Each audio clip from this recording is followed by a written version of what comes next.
President Joe Biden and former President Donald Trump exchanged verbal blows during events over the weekend.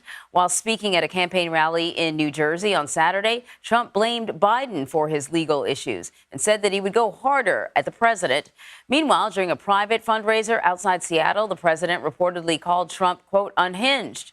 Our campaign reporter, Olivia Rinaldi, joins us now from Washington to discuss all the action over the weekend. So, Olivia, you were at Trump's rally on Saturday down the Jersey Shore, as we say in Philadelphia. What stood out to you? Yeah, good morning. I was at that rally down at the Jersey Shore. The energy there was very interesting.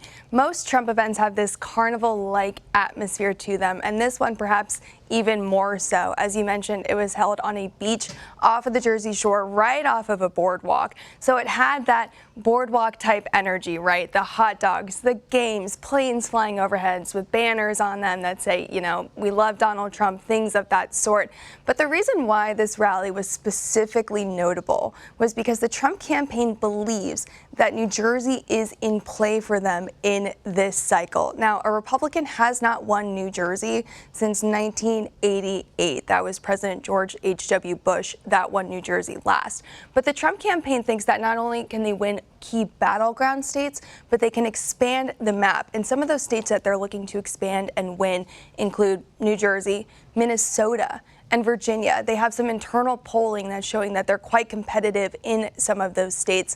So perhaps that explains why press and rally goers alike were in the sand on Saturday afternoon in New Jersey. Indeed. You spoke to supporters who attended the event. What did they have to say to you? And did anyone there think that his hush money trial was going to be a problem?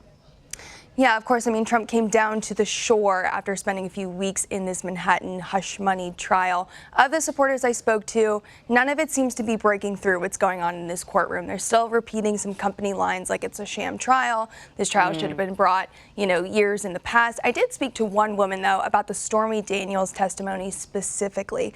And I asked her, what she thought about it. She followed it line by line, she said.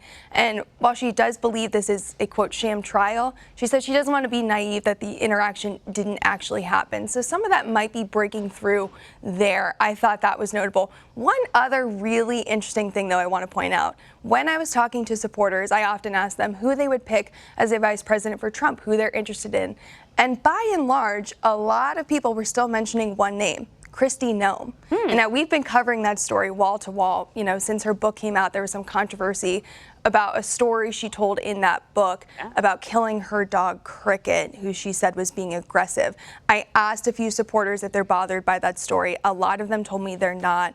I spoke to one man. He's a farmer in South Jersey. He said he has had to make difficult choices like that with dogs and livestock before, which I thought was very notable, that she's still being mentioned, that none of them are worried about that. But some Trump campaign officials I have spoken to have told me, while Noem is a great surrogate for them, they put a little bit of a damper on whether she's still being considered as a vice presidential candidate for Trump.